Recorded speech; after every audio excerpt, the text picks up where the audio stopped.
Hi friends, నా పేరు Surendra. Welcome back to my channel. గెలుపు దిశగా గౌతమ్. గెలుపుకు ఒక్కడుగు దూరంలో గౌతమ్ ఉన్నాడా? నెక్స్ట్ గౌతమ్ ప్లే గాని చూస్తే సీజన్ ఇట్లో అబ్జల్యూట్ సినిమా అని మీకు ఎంతమంది కనిపించింది? గౌతమ్ ప్లే మీకు అబ్జల్యూట్ సినిమా అనిపించిన వాళ్ళందరూ కమెంట్ చేయండి. సో అబ్జల్యూట్ సినిమా అని చెప్పి కమెంట్ చేయండి. సో దట్ ఎక్కడ చూసినా గౌతమ్ ప్లే అబ్జల్యూట్ సినిమా అని కనపడాలి. ఓకే, మీకు అనిపించిన వాళ్ళకి. అలానే అది మీరు నమ్మితే ఈ వీడియోకి ఒక లైక్ చేయండి. సో దానికంటే ముందు నా వీడియోస్ నచ్చుతుంటే please do like and please do subscribe. ఇంకొక మాట ఏంటంటే, నేను లేవంగానే ఈరోజు కొన్ని పోస్టులు చూసా. కొంతమంది కమెంట్స్ పెట్టారు. యూట్యూబ్ కమ్యూనిటీ పోల్స్‌ను గూడా కొనొచ్చంట. నేను ఇప్పుడు దాకా ఏం చెప్పాను, యూట్యూబ్‌లో కొంచెం అథెంటిసిటీ ఉంటది. కమ్యూనిటీ పోల్స్ అన్నా గదా! సో మీరు తప్పు ఆలోచిస్తున్నారు అని చెప్పి పంపారు. చూస్తే నేనేమన్నా అంటే ఆ స్క్రీన్ షాట్ పంపగానే స్క్రీన్ షాట్ గాదు, ఫుల్ ఆర్టికల్ పంపండి అన్నా. ఫుల్ ఆర్టికల్ పంపారు. నేనది ఇన్‌స్టాగ్రామ్‌లో పోస్ట్ కూడా చేశాను స్టోరీ కింద. ఏంటంటే అది సో యూట్యూబ్‌లో కమ్యూనిటీ పోల్స్‌ని కొనొచ్చంట. 1000 పోల్స్ $0.38 ఇట్లా. ఇదేందిరా బాలరాజు! ఏమిరా బాలరాజు అనిపించింది. అంటే నీ చేతిలో ఒక 1,00,000, 2,00,000, 3,00,000 ఎంతో ఒక 20,000, 25,000, 30,000 పెట్టి కొంటే అవసరమైనప్పుడల్లా ఇవి వాడొచ్చనమాట. సో అది గూడా ఇప్పుడు సపోజ్ చిన్న చిన్న పోల్స్ ఉన్నాయనుకో, ఒక 1,00,000 పోల్స్ ఉన్నాయి. 1,00,000 పోల్స్‌లో టఫ్‌గా ఉంది. దాంట్లో ఒక 50,000, 60,000 చూపిస్తే సరిపోద్దిగా. డబ్బులెందుకు వేస్ట్ చేసుకోవడం? అదే పెద్ద పోలుంది. ఇంకొంచెం ఎక్కువ చూపియాలి. ఇట్లా వాడే అవకాశం ఉందని చెప్పి నీట్‌గా ఎక్స్‌ప్లెయిన్ చేసాడు తను. బట్ నేనది ఈవెన్ ఇది కూడా చూసాననమాట. ఆర్టికల్ కూడా చూసాను.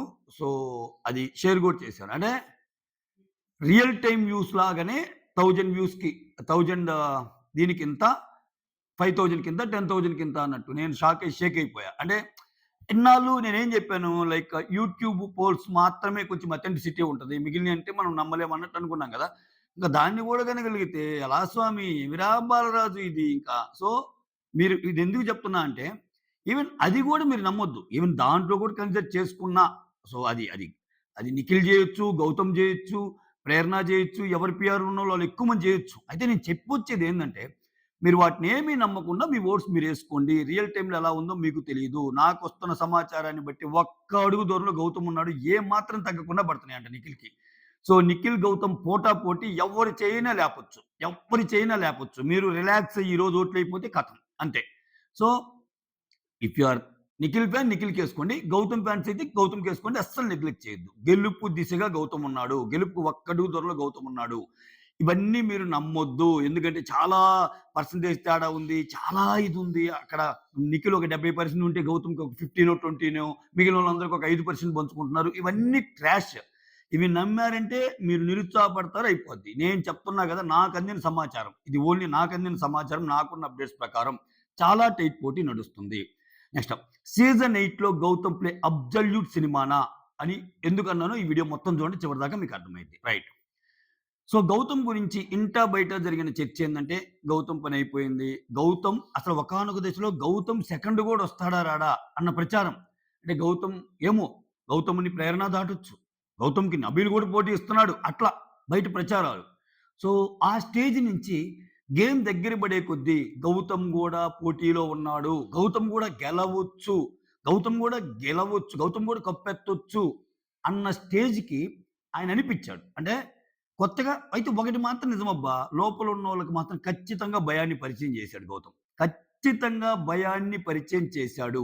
ఒక వైల్డ్ కార్డ్ నుంచొచ్చి ఎలిమినేట్ అయిన స్టేజ్ నుంచి ఆయన పుంజుకున్న తీరు. Oh my God! గౌతమ్ ఖచ్చితంగా ఇతను కప్పు కొడతాడేమో, ఖచ్చితంగా ఇతను పోటీలో ఉన్నాడేమో అనే ఒక భయాన్ని క్రియేట్ చేయడంలో గౌతమ్ సక్సెస్ అయ్యాడు. అబ్సల్యూట్ సినిమా అంతే. సో, దీనికి ఇంకోటి ఏం చెప్తానంటే నేను, ఇక్కడ మీరు కంటెస్టెంట్స్ కూడా చూడండి. సో, ఇప్పుడు నిఖిల్ ఏమంటాడు? స్టార్టింగ్ గౌతమ్ రాంగానే వైల్డ్ కార్డ్స్ గురించి ఒక్కొక్కరి గురించి మాట్లాడుకున్నప్పుడు స్టార్టింగే నిఖిల్ గౌతమ్ గురించి చెప్తాడు. డంబురా వాడు అన్నట్టంటే డమ్ గాకుండా వేరే పదంగా చెప్పు, వేరేలాగా చెప్పు అన్నట్టు నబీల్ ఎవరు అడిగితే, అంటే వర్డ్స్ క్రాక్ చేయటం రాదు గౌతమ్‌కి. అంటే వర్డ్స్‌ని క్రాక్ చేయటం, సరిగ్గా మాట్లాడటం రాదు అన్న స్టేజ్ నుంచి అదే నిఖిల్ నోటితోటి, అరే నువ్వేదో తోపనుకుంటావు మిగిలినోళ్ళు డమ్ముగా చూస్తావని స్లిప్ అయ్యే విధంగా మాటొచ్చింది. ఇంకొకటేందంటే Gautam knows how to talk, where to talk, when to talk. అంటే అసలు మాట్లాడటమే తెలీదు అన్న ఒక పర్సన్ గురించి గౌతమ్‌కి ఎక్కడ మాట్లాడాలి, ఎలా మాట్లాడాలి, ఎప్పుడు మాట్లాడాలి అనేది తెలుసు అన్న స్టేజ్ దాకా నిఖిల్ నిఖిల్ వర్డ్స్ మారినియంటే that itself indicates Gautam play ఎలా ఉందో మనం అర్థం చేసుకోవచ్చు. నాట్ ఓన్లీ లేదండి. ఇప్పుడు 'విష్ణుప్రియ' అసలు నువ్వేం ఆడుతున్నావు మాకు అర్థం కావటం లేదు. అసలు నీకెందుకు ఇలా వస్తున్నాయి అని ఒక పక్క 'విష్ణుప్రియ' అంటే, ఓ పక్క 'విష్ణుప్రియ' ఫ్యామిలీ నుంచి వచ్చినోళ్ళు గౌతమ్‌ని టాప్‌లో పెట్టారు. That itself indicates absolute cinema అంతే. అంటే నేను తప్పుగా అర్థం చేసుకోవచ్చు. పక్కనోళ్ళందరూ అర్థం చేసుకోవచ్చు. నా సొంత చెల్లి వాళ్ళు కూడా వచ్చి వలలో పెట్టారు కదా! ఏంటి గౌతమ్ అని నివ్వెరపోయేటట్టు చేశాడు. తర్వాత ప్రేరణ. అస్సల గౌతమ్ అసలు ఎలిమినేట్ అయ్యేవాడు ఎలా వచ్చార్రా? అసలు ఇంత స్ట్రాంగ్ ఎలా అయ్యార్రా? అసలు గౌతమ్‌ని మా అమ్మ ఎందుకు టాప్ 5లో పెట్టిందిరా అని ఆలోచన క్రియేట్ అయ్యే విధంగా, ఆ ఆలోచనలో కొన్ని గంటలు ఆలోచించే విధంగా గౌతమ్ ప్లే ఉంది. అంటే ఇతను చూడండి ప్రతి ఒక్కరిని చెల్లాచెదురు చేసేసాడు. ప్రతి మనసులో, ప్రతి ప్రతి బుర్రలో ఓహ్ మై గాడ్! గౌతమ్ విషయంలో ఏం జరుగుతుంది? గౌతమ్ ఎలా ఆడాడు? గౌతమ్ ఎందుకు పెట్టింది మా అమ్మ? గౌతమ్ ఎళ్ళిపోవాల్సినోడు ఎలా అయ్యాడు? అని ప్రేరణ థింక్ చేసింది అంటే ఓకే. అక్కడ. ఇక్కడ చూడండి. ఈరోజు ప్రేరణ కంటే గౌతమ్ చాలా ముందంజలో ఉన్నాడు ఓటింగ్‌లో. సో, అసలు గౌతమ్ ఓటింగ్‌కి, ప్రేరణ ఓటింగ్‌కి కంపేర్ చేయలేం. సో, అబ్సల్యూట్ సినిమానే గదా! తర్వాత 'యష్మి' అసలు వీడు ఎలా ఉన్నాడు గౌతము? అసలు ఎలిమినేట్ అవ్వాలి గదా! నేనైతే ఎలిమినేట్ అవుతాడనుకున్నాను అన్న 'యష్మి' ఎలిమినేట్ అయిపోయింది. 'పృథ్వీ' వాగ్వాదానికి దిగిన 'పృథ్వీ' ఎలిమినేట్ అయిపోయాడు. అంటే ఇక్కడ ఎంతమంది చూడు 'అవినాష్' ఇక్కడ గౌతమ్ ఆల్రెడీ ఎలిమినేట్ అయిన పర్సన్ స్టార్టింగ్‌లో మాట్లాడతాడు నబీల్ ఆల్రెడీ ఓట్లు తక్కువొచ్చి ఎలిమినేట్ అయ్యాడు అది ఇదని. చివరికి ఆ సిట్యుయేషన్ ఆయనకి గూడా జరిగిద్ది. ఆయనకి జరిగినప్పుడు సో, ఆయన ఎవిక్షన్ షీల్డ్‌తో ఇదవుతాడు. కంటిన్యూ చేస్తాడు. బట్ ఇప్పుడున్న అవినాష్‌కి, గౌతమ్‌కి కంపేర్ చేస్తే గౌతమ్ అవినాష్‌తో చాలా ముందున్నాడుగా. అంటే ఒక స్టేజ్ నుంచి మొత్తం పడిన స్టేజ్ నుంచి అంచెలంచెలుగా తన సామ్రాజ్యాన్ని విస్తరించుకుంటా, తన మీద నమ్మకాన్ని పెంచుకుంటా సో, విన్నర్ రేంజ్‌కి ఎళ్ళటం అంటే that's not a joke. That two as a wild card contestant. Cinema కాదా? అబ్సల్యూట్ సినిమా అంతే. తర్వాత 'నబీల్' గౌతమ్ అసల గౌతమ్‌కి అందరూ పెట్టినప్పుడు నబీల్ థాట్ ప్రాసెస్ చూడండి. ఎందుకు పెడుతున్నారు గౌతమ్‌కి? గౌతమ్ అంత ఆట ఆడాడా? అని గజిబిజి అయిపోయి గౌతమ్ ప్రేరణతో ఈళ్ళతో మాట్లాడుతుంటాడు. అసలేం జరుగుతుందన్నట్టు. ఆహ్, ఆ నబీల్ ఈరోజు ఓహ్! గౌతమ్‌కి ఇంత ఉందా అన్నట్టు. సో, మీరు గమనిస్తే ఈవెన్ 'యష్మి' గూడా ఒకానొక సందర్భంలో ఏమి చేసినా, గౌతమ్ ఏం చేసినా ఏమనిపియదు ఎందుకంటే ఆడి ఫేస్‌లో ఒక ఇన్నోసెన్స్ ఉంటది. చాలా నీట్‌గా ఆడతాడు గేమ్ అని. శత్రువులతోటే మాటలనిపించుకోవటం. అంటే ఎక్కడ పోయాయో అక్కడ ఎతుక్కోవటం అంటారు చూసారా? ఎవరైతే మాటలన్నారో వాళ్ళతోటి పొగడ్తలంటే వేరే లెవెల్ గదా! అంటే మీరు చూడండి గౌతమ్ ఆడిన గేమ్‌కి లాస్ట్‌లో "నువ్వు ప్రోరా గౌతమ్. గౌతమ్ ఎక్సలెంట్ గౌతమ్" అని అంటాం. అవినాష్ "రేయ్! నీకు దండం పెడతారా ప్లీజ్ వదలరా. ఏందిరా ఉడుంపట్టు" అని అంటాం. సో, నిఖిల్ వచ్చి "సూపర్ ఆడాడు గౌతమ్ అసల" అని అంటాం. రోహిణి వచ్చి క్లాప్స్ కొట్టం. అంటే అసలు ఏ ఫిజికల్ నువ్వేం ఆడావన్న స్టేజ్ నుంచి నువ్వు ఆడిన ఆటకి ఇది ముగ్ధులయ్యామన్న స్టేజ్‌కి గౌతమ్ ఆట కొనసాగిందంటే దట్ ఈస్ అబ్సల్యూట్ సినిమా అంతే. తర్వాత ఇక్కడ చూస్తే ఇక్కడ ప్యారలల్‌గా మణికంఠ వెళ్ళటము, గౌతమ్ ఉండటము జరిగింది. నాకేమనిపిస్తుందంటే 'బిగ్ బాస్ సీజన్ 8' అనే సినిమాని సో మణికంఠ ఉన్నదాకా ఒకలాగా కొన్ని సినిమాని సో మణికంఠ వెళ్ళటం అంటే బకెట్ లాగాక నువ్వు సెల్ఫ్ ఎలిమినేట్ అవ్వాలనుకున్నావు కాబట్టి నేను ఎలిమినేట్ అవుతా అని చెప్పి గౌతమ్‌ని ముందుకు తొయటం ద్వారా సినిమా ఎలా మారబోతుందో చూపిచ్చాడు. సెకండ్ హాఫ్ ఎలా ఉండబోతుందో చూపిచ్చాడు. ఎలిమినేట్ అయ్యే పర్సన్‌ని ఇప్పుడు వదులుతున్నాను ఇంట్లోకి. ఇప్పుడు ఎలా ఆడతాడు? గౌతమ్ గేమ్ ప్లే ఎలా ఉంటది? అందుకే నేను 'బిగ్ బాస్' గౌతమ్ ఏం చెప్తాడు? సో, గెలవాలన్న ధైర్యం ఉండాలి. దానికోసం మీరు పడే దీంట్లో కార్యదీక్ష ఉండాలి. ధైర్యం, కార్యదీక్ష తోడైనయి గాబట్టే నువ్వు ఇంత దాకొచ్చావంటాడు. సో, ఆ ధైర్యం, కార్యదీక్ష చూపించిన వే ఏదైతే ఉందో మంత్రముగ్ధులైన మాట వాస్తవం ఆయన గేమ్‌కి. ఎంత రేంజ్‌లో అంటే ఇంక గౌతమ్ మీద పాయింట్ చెప్పలేక, గౌతమ్ మీద గేమ్‌లో ఏమీ లేక కెమెరాలతో చూస్తున్నాడు, కెమెరాలతో మాట్లాడుతున్నాడు. ఇట్లా. గౌతమ్ నిఖిల్ విషయంలో ఈ అబద్ధం ఆడాడు. గౌతమ్ ప్రేరణ విషయంలో ఈ అబద్ధం ఆడాడు. ఏం లేవు. కేవలం ఆయన గేమ్‌లో ఉన్న తప్పులేందంటే అగ్గిరిసిపోయినప్పుడు ఏదైనా మాట్లాడతాడంటావా? అది మాట్లాడాడు. వెంటనే సారీ చెప్పాడు. తప్పులు ఒప్పుకున్నాడు. మిగిలినోళ్ళలాగా బుకాయించలా. నేను చేసింది ఒప్పు అని అనలా. సో, అవసరమైన ప్రతిసారి సారీ చెప్పాడు. దానికి గూడా తప్పు చేయటం, సారీ చెప్పడం కామనా అంటే, అంటే ఏంటి తప్పు చేసినా సారీ చెప్పకుండా ఉండాలా?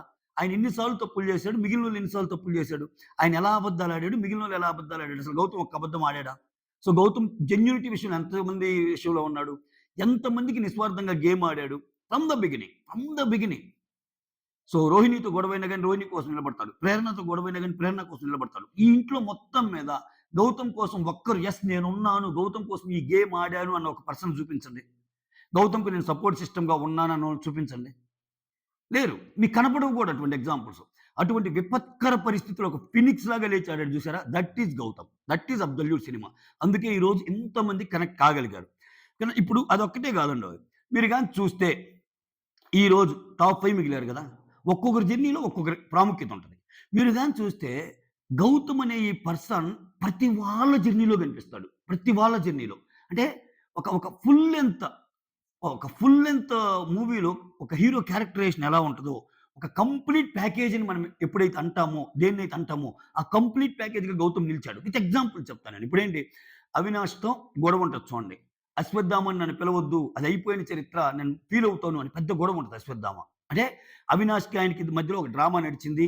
అది అది కొన్ని ఒక వారం నడిచింది. దాని మీద చర్చ జరిగింది. ప్రేరణ.